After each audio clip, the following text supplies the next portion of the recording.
Hello and welcome to Mushtaq Kunnur academy.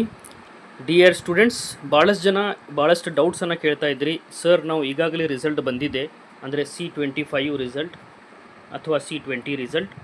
ಈಗ ಇದರಲ್ಲಿ ಕೆಲವೊಂದು ಸಬ್ಜೆಕ್ಟ್ ಫೇಲ್ ಆಗಿದ್ದರೆ ನಾವು ಎಕ್ಸಾಮನ್ನು ಯಾವಾಗ ಬರೀಬೇಕಂತ ಕೇಳ್ತಾ ಇದ್ರಿ. ಈಗ ಎಸ್ಪೆಷಲಿ C25 ಸ್ಟೂಡೆಂಟ್ಸ್ ಹೊಸದಾಗಿ ಏನು ಸಿಲೆಬಸ್ ಸ್ಟಾರ್ಟ್ ಆಗಿದೆ, ಮೊನ್ನೆ ತಾನೇ ರಿಸಲ್ಟ್ ಬಂದಿದೆ. ಅದರಲ್ಲಿ ಕೆಲವೊಬ್ಬರು 1 ಅಥವಾ 2 ಸಬ್ಜೆಕ್ಟ್ಸ್ ಫೇಲ್ ಆಗಿರಬಹುದು. ಅವರಿಗೆ ಡೌಟ್ಸ್ ಇದೆ, ಸರ್ ಈ ಸಬ್ಜೆಕ್ಟ್ಸ್ ನಾವು ಯಾವಾಗ ಬರೀಬೇಕಂತ. ಆ ಡೌಟನ್ನು ನಾನು ಕ್ಲಾರಿಫೈ ಮಾಡ್ತೀನಿ. ಅಷ್ಟೇ ಅಲ್ಲ, ಕೆಲವೊಂದು ಸ್ಟೂಡೆಂಟ್ ಕೇಳ್ತಾ ಇದ್ರು, ಸರ್ ಈಗ ಫಸ್ಟ್ ಇಯರ್ಲಿಂದ ಸೆಕೆಂಡ್ ಇಯರ್ ಹೋಗಲಿಕ್ಕೆ ಏನು ಎಲಿಜಿಬಿಲಿಟಿ ಕ್ರೈಟೀರಿಯಾ, ಎಷ್ಟು ಸಬ್ಜೆಕ್ಟ್ ಮ್ಯಾಕ್ಸಿಮಮ್ ಫೇಲ್ ಆಗಬಹುದು, ಎಷ್ಟು ಸಬ್ಜೆಕ್ಟ್ ಪಾಸ್ ಆಗಬೇಕು ಅನ್ನೋದು ಎಲ್ಲ ಡೀಟೇಲ್ ನಾನು ಇದರಲ್ಲಿ ಹೇಳ್ತೀನಿ. ಅಷ್ಟೇ ಅಲ್ಲ, ಮೇಕಪ್ ಎಕ್ಸಾಮಿನೇಷನ್ ಅಂದ್ರೇನು, ಭಾಳ ಸ್ಟೂಡೆಂಟ್ಸ್ ಕೇಳ್ತಾ ಇದ್ರಿ, ಸರ್ ಮೇಕಪ್ ಎಕ್ಸಾಮ್ ಯಾವಾಗಿರುತ್ತೆ, ಮೇಕಪ್ ಎಕ್ಸಾಮ್ ಅಂದ್ರೇನು, ಎಲ್ಲ ಮಾಹಿತಿ ನಾನು ಈ ವಿಡಿಯೋದಲ್ಲಿ ಕೊಡ್ತಾ ಇದ್ದೀನಿ. ಈಗ ನೀವು ನಮ್ಮ ಚಾನಲ್ ಮುಸ್ತಾಕ್ ಕುನ್ನೂರ್ ಅಕಾಡೆಮಿಯನ್ನು ಫಸ್ಟ್ ಟೈಮ್ ವಿಸಿಟ್ ಮಾಡಿದರೆ, ಡಿಪ್ಲೊಮಾ ಎಲ್ಲ ಪಾಸಿಂಗ್ ಪ್ಯಾಕೇಜ್ಗಾಗಿ, ಆಲ್ ಪಾಸಿಂಗ್ ಪ್ಯಾಕೇಜ್, ನಾವು ಎಕ್ಸಾಮ್ ನಿಯರ್ ಇದ್ದಾಗ ನಾವು ಪಾಸಿಂಗ್ ಪ್ಯಾಕೇಜ್ ಎಲ್ಲ ರಿಲೀಸ್ ಮಾಡ್ತೀವಿ, ಆಲ್ ಸಬ್ಜೆಕ್ಟ್ಸದ್ದು, including 1 marks question, 2 marks question, 5 and 10 marks question. ಅದಕ್ಕೆ ನಮ್ಮ ಚಾನಲನ್ನು ಕಂಟಿನ್ಯೂಸ್ ಆಗಿ ಫಾಲೋ ಮಾಡಿ, ಈ ಚಾನಲನ್ನು ಸಬ್ಸ್ಕ್ರೈಬ್ ಮಾಡಿ, ಲೈಕ್ ಮಾಡಿ ಮತ್ತು ಈ ವಿಡಿಯೋಸ್ ಕೂಡ ಶೇರ್ ಮಾಡಿ ಮತ್ತು ಬೆಲ್ ಐಕನ್ ಪ್ರೆಸ್ ಮಾಡಿ. ಬನ್ನಿ, ಈಗ ಫಸ್ಟ್ ಆಫ್ ಆಲ್ ಏನಂದರೆ, ಫಸ್ಟ್ ಡೌಟ್ ಏನಂದರೆ, C25 ಸ್ಟೂಡೆಂಟ್ಸ್ ಈಗ ಫಸ್ಟ್ ಸೆಮಿಸ್ಟರಲ್ಲಿ 1 ಅಥವಾ 2 ಅಥವಾ 3 ಸಬ್ಜೆಕ್ಟ್ಸ್ ಅಥವಾ 4 ಸಬ್ಜೆಕ್ಟ್ಸ್ ಫೇಲ್ ಆಗಿದ್ದರೆ ನೀವು ಈ ಎಕ್ಸಾಮ್ ಯಾವಾಗ ಬರೀಬೇಕು. ಈ ಎಕ್ಸಾಮ್ ಏನಂದರೆ, ಈಗ ನಿಮಗೆ ಎಕ್ಸಾಮ್ ಫಾರ್ಮ್ ತುಂಬಲಿಕ್ಕೆ ಅಪ್ಲಿಕೇಶನ್ನ ಕರೆದಿರ್ತಾರೆ, ಎಕ್ಸಾಮ್ ಫೀಸ್ ತುಂಬಲಿಕ್ಕೆ ಕರೆದಿರ್ತಾರೆ. ಯಾವ ಎಕ್ಸಾಮ್ ಫೀಸನ್ನು ತುಂಬ್ತಿರ್ತೀರಿ ನೀವು, ಸೆಕೆಂಡ್ ಸೆಮಿಸ್ಟರ್ದು ಎಲ್ಲ ಸಬ್ಜೆಕ್ಟ್ಸ್ ತುಂಬ್ತಿರ್ತೀರಿ ರೆಗ್ಯುಲರ್. ಅದರ ಜೊತೆಗೆ ನೀವು ಫಸ್ಟ್ ಸೆಮಿಸ್ಟರ್ದು ಏನು ಬ್ಯಾಕ್ ಸಬ್ಜೆಕ್ಟ್ ಇರ್ತಾವೋ, ಬ್ಯಾಕ್ ಸಬ್ಜೆಕ್ಟ್ ಅಂದರೆ ಫೇಲ್ ಆಗಿದ್ದ ಸಬ್ಜೆಕ್ಟ್ಸು ಕೂಡ ನೀವು ಇದ್ರ ಜೊತೆಗೆ ತುಂಬಬೇಕು. ಅಂದರೆ ಈಗ ನೀವು ಫೀಸ್ ಎಲ್ಲ ಏನು ತುಂಬಬೇಕಂದ್ರೆ, ಸೆಕೆಂಡ್ ಸೆಮಿಸ್ಟರ್ ಎಲ್ಲ ಸಬ್ಜೆಕ್ಟದು ಆಲ್ ಸಬ್ಜೆಕ್ಟ್ ಮತ್ತು ಫಸ್ಟ್ ಸೆಮಿಸ್ಟರ್ ಯಾವುದು ಫೇಲ್ ಆಗಿದ್ದೀರಿ ಆ ಸಬ್ಜೆಕ್ಟ್ಸದ್ದು ಎಲ್ಲ ಅಪ್ಲಿಕೇಶನ್, ಅಂದರೆ ಸಬ್ಜೆಕ್ಟ್ಸ್ ಕೋಡ್ ಹಾಕಿ ಮತ್ತು ಫೀಸನ್ನು ಈಗಲೇ ತುಂಬಬೇಕು. ತುಂಬಿದ ನಂತರ ನಿಮಗೆ ಎಕ್ಸಾಮ್ ಬರೀಲಿಕ್ಕೆ ಯಾವಾಗ ಕೊಡ್ತಾರೆ ಅಂದರೆ, ಈಗ ಸೆಕೆಂಡ್ ಸೆಮಿಸ್ಟರ್ ಎಕ್ಸಾಮ್ ಏನಿರುತ್ತೆ ಅದರ ಜೊತೆಗೆ ಫಸ್ಟ್ ಸೆಮಿಸ್ಟರ್ದು ಫೇಲ್ ಆಗಿದ್ದು ಸಬ್ಜೆಕ್ಟ್ಸು ಕೂಡ ಎಕ್ಸಾಮ್ ಬರೀಲಿಕ್ಕೆ ಒಂದು ಅವಕಾಶ ಡಿಪಾರ್ಟ್ಮೆಂಟ್ಲಿಂದ ಇರುತ್ತೆ. I hope this is a clear. ಅಂದರೆ ನೀವು ಸೆಕೆಂಡ್ ಸೆಮಿಸ್ಟರ್ ರೆಗ್ಯುಲರ್ ಸಬ್ಜೆಕ್ಟ್ಸ್ ಏನು ಬರೀತಿರ್ತೀರಿ ಅದರ ಜೊತೆಗೆ ಫೇಲ್ ಆಗಿದ್ದು ಸಬ್ಜೆಕ್ಟ್ಸು ಕೂಡ ನಿಮಗೆ ಬರೀಲಿಕ್ಕೆ ಅವಕಾಶ ಸಿಗುತ್ತೆ. ಇದು ಒಂದು ಡೌಟ್ ಆಯಿತು. ಈಗ ಇನ್ನೊಂದು ಡೌಟ್ ಏನಂದರೆ, ಭಾಳಷ್ಟು ಸ್ಟೂಡೆಂಟ್ಸ್, ಸರ್ ನಾವು ಫಸ್ಟ್ ಇಯರಲ್ಲಿ ಎಷ್ಟು ಸಬ್ಜೆಕ್ಟ್ ಪಾಸ್ ಆಗಬೇಕು so that I can go to the second year. ಅಂದರೆ ಈಗ ಏನಂದರೆ, ಪ್ರೆಸೆಂಟ್ ಫಸ್ಟ್ ಸೆಮಿಸ್ಟರ್ ಮತ್ತು ಸೆಕೆಂಡ್ ಸೆಮಿಸ್ಟರ್ಲಿಂದ ಥರ್ಡ್ ಸೆಮಿಸ್ಟರ್ ಹೋಗಲಿಕ್ಕೆ ಎಷ್ಟು ಸಬ್ಜೆಕ್ಟ್ ಮ್ಯಾಕ್ಸಿಮಮ್ ನಾನು ಫೇಲ್ ಆಗಬಹುದು, ಆ ಮಾಹಿತಿ ನಾನು ನಿಮಗೆ ನೀಡ್ತಾ ಇದ್ದೀನಿ. ಈಗ ನಾವು ನೋಡ್ಬೋದು, ಗೌರ್ಮೆಂಟ್ ಗೈಡ್ಲೈನ್ಸ್ ಪ್ರಕಾರ, this is the guidelines for the government, ಅಂದರೆ ಡಿಪಾರ್ಟ್ಮೆಂಟ್ ಆಫ್ ಟೆಕ್ನಿಕಲ್ ಎಜುಕೇಷನ್ಲಿಂದ ಬಂದಿರೋದು. ಇದರಲ್ಲಿ ಏನು ಹೇಳ್ತಾರಂದರೆ, ನಾವು ಥರ್ಡ್ ಸೆಮಿಸ್ಟರ್ ಹೋಗಲಿಕ್ಕೆ ಫಸ್ಟ್ ಸೆಮಿಸ್ಟರ್ ಮತ್ತು ಸೆಕೆಂಡ್ ಸೆಮಿಸ್ಟರ್ ಕೂಡಿ 4ಕ್ಕಿಂತ ಹೆಚ್ಚಿಗೂ ಈ ಸಬ್ಜೆಕ್ಟ್ಸನ್ನು ಫೇಲ್ ಆಗಿದ್ದರೆ, ಇಲ್ಲಿ ನೋಡಿ, they have not failed in more than 4 courses, 4ಕ್ಕಿಂತ ಹೆಚ್ಚಿಗೆ 4ಕ್ಕಿಂತ ಹೆಚ್ಚಿಗೆ ಸಬ್ಜೆಕ್ಟ್ಸಲ್ಲಿ ಫೇಲ್ ಆಗಿದ್ದರೆ ನಿಮಗೆ ಸೆಕೆಂಡ್ ಇಯರ್ ಹೋಗೋ ಅವಕಾಶ ಇರುವುದಿಲ್ಲ.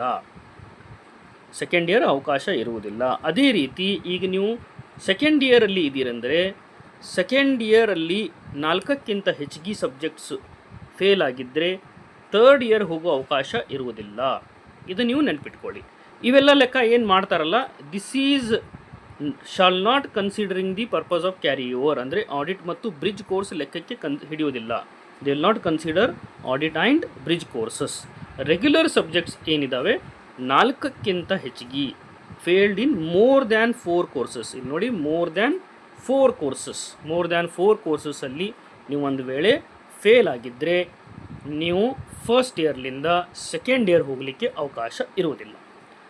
ಈಗ ಇನ್ನೊಂದು ಗೌರ್ಮೆಂಟ್ಲಿಂದ ಸ್ಟೂಡೆಂಟ್ಸ್ಗಳಿಗೆ ಅನುಕೂಲ ಏನು ಮಾಡಿದ್ದಾರೆ ಅಂದರೆ, ಡಿಪಾರ್ಟ್ಮೆಂಟ್ಲಿಂದ ಮೇಕಪ್ ಎಕ್ಸಾಮಿನೇಷನ್ ಅಂತಿರುತ್ತೆ.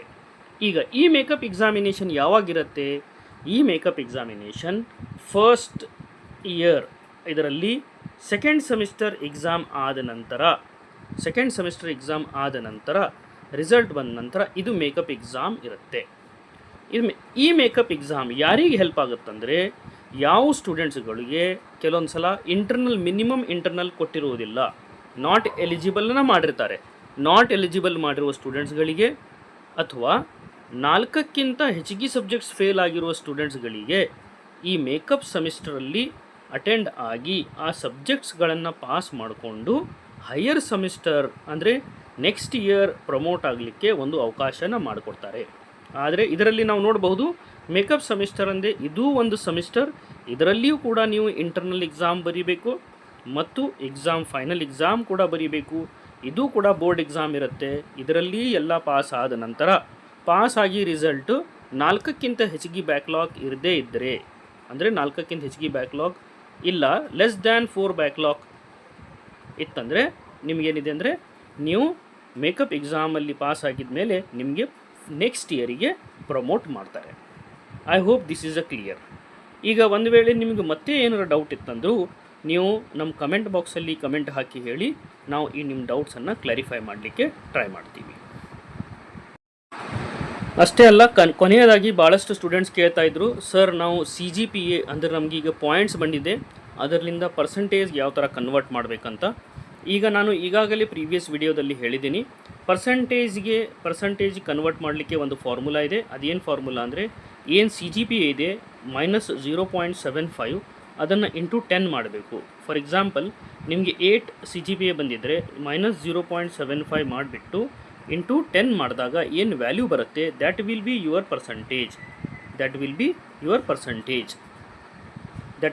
ಪರ್ಸಂಟೇಜ್. ಆ ಥರ ನೀವು ಪರ್ಸಂಟೇಜನ್ನು ಕ್ಯಾಲ್ಕುಲೇಟ್ ಮಾಡಬೇಕು. ಅಷ್ಟೇ ಅಲ್ಲ, ಈಗ ನಾನು ಆಲ್ರೆಡಿ SGPA ಅಂದ್ರೇನು, CGPA ಅಂದ್ರೇನು, ಡಿಫ್ರೆಂಟ್ ಗ್ರೇಡ್ಸ್, A ಗ್ರೇಡ್ ಅಂದ್ರೇನು, B ಗ್ರೇಡ್ ಅಂದ್ರೇನು, A+ ಅಂದ್ರೇನು, F ಗ್ರೇಡ್ ಅಂದ್ರೇನು, ಇವೆಲ್ಲ ಮಾಹಿತಿಯನ್ನು ಆಲ್ರೆಡಿ ನಾನು ವಿಡಿಯೋದಲ್ಲಿ ಮಾಡಿದ್ದೀನಿ.